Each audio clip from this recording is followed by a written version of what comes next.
To the big question, will delaying action on amnesty give vulnerable Democrats a big break? To the pollster who says, not so fast. And who needs executive action when there's little action on deportations already? Meet the sheriff saying just that. Playing it safe is what is going on at the White House and among Democratic circles, and playing it safe means walking away from our values and our principles. What he's basically saying is he doesn't want to be held accountable by the electorate in the midterm elections for an action that he knows is unpopular. I'm deeply disappointed that the president hasn't acted where House Republicans have failed to act. He's basically saying he's going to do something the American people won't like, and he wants to make sure and do it after the midterms when it won't have consequence for him. The president taking heat from both sides after announcing he'll take no action on amnesty until after the November elections. To Sheriff Joe Arpaio, who says he doesn't need to. Amnesty is already here. Sheriff, is that accurate, that we're not deporting people at the moment? Yeah, well, I'm not going to talk about the DREAM Act, but I did a investigation in the jails I run in the last 8 months. Out of almost 4,000 inmates in there for serious crimes and other crimes. Guess what? They're here illegally. They've been turned over to ICE, and they keep coming back over and over again.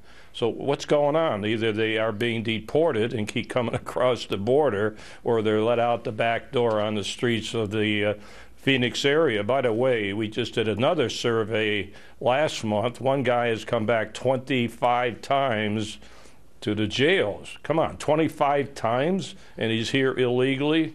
So, Sheriff, are we back to where we were not too long ago, which is catch and release?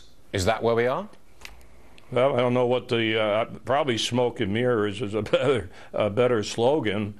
I wrote to the Inspector General again this week. I wrote to him 2 weeks ago. I wrote to the head of Homeland Security. I want an investigation to see what's happening. But you don't think, you know, I'm not going to hold my breath, I guess, bureaucratic letters back. The president says he did not withhold on this amnesty executive action for political reasons. What do you say? Well, you know, it is a political problem. 100 days after he took office, he zeroed in on me, Holder, in the Department of Justice, me and my office for alleged racial profile. And by the way, they're still here. This is 6 years they've been going after me. They ought to save their millions of dollars and do something at the border. As I understand it, if someone comes across the border today, a youngster, for example, there's a 4-year delay before they go in front of an immigration judge. That's the backlog. It's a 4-year backlog. Essentially, they stay for a period of years. They never should have crossed the border. Why are we not doing anything with those countries threatening to take away foreign aid, especially Mexico? They all came through Mexico. You're talking about the 30,000, 40,000 young people that crossed the border. They should be stopped before they cross the border. Well, that's how you solve the problem. Have you seen any change in the status of security at the border? Well, they keep saying there's more Border Patrol, and so I have to commend Governor Perry for sending some National Guard down there, but that's not how you solve the problem. We should go across the border like I did when I was the regional director and work with the Mexican Army, the federales, and bilaterally give them some help with our armies and Border Patrol and stop the problem before it comes into our border. All right, Sheriff Joe Arpaio, thanks very much for joining us, sir. Thank you. Vulnerable Senate Democrats likely breathing a sigh of relief today as the president punts on this controversial move. But Washington Examiner's David Drucker says they shouldn't be too quick to celebrate. So, David, if the president is now going to take this executive action on amnesty after the elections, what's the politics of that?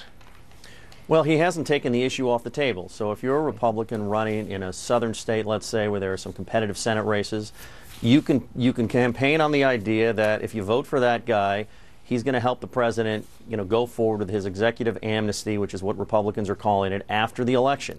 I think the Democrats would have been in a better position if the president had reconsidered, changed course, and said, you know what, I'm going to work with Congress, and we're going to try and do this the right way. And I think then Democrats would have been able to say that they helped pressure the president into changing his mind. Which Democrats in particular are affected by this punt?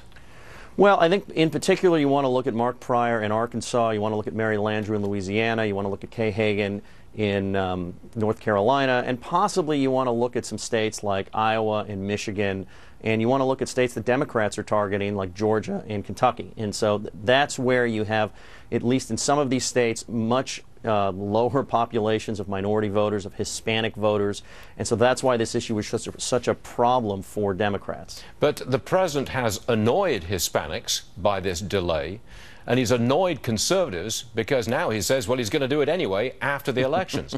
I mean, he's kind of in a corner on this issue. So my question is, I think immigration used to be a plus for Democrats, but that may have shifted. Is it now a plus for Republicans?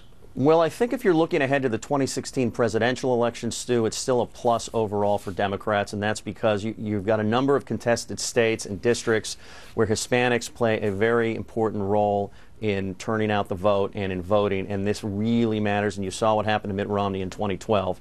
But I think when you're looking at 2014, the president backed himself and his party into a corner that wasn't necessary. And now what's happening, given the surge at the southern border with the unaccompanied minors, and the president said it himself, it changed the politics of the issue, it made people a lot more cautious and wary. And this is something that didn't need to happen. But because of what happened and because of his response, Democrats find themselves on the defensive on an issue that I would have thought would have either not existed or at least tilted in their favor heading into November. Washington Examiner David Drucker, thanks for being with us, David. Hey, thank you. Just as kids back in school, a potentially deadly virus is breaking out. Kids already being sent to ERs across 10 states. What parents need to know right now.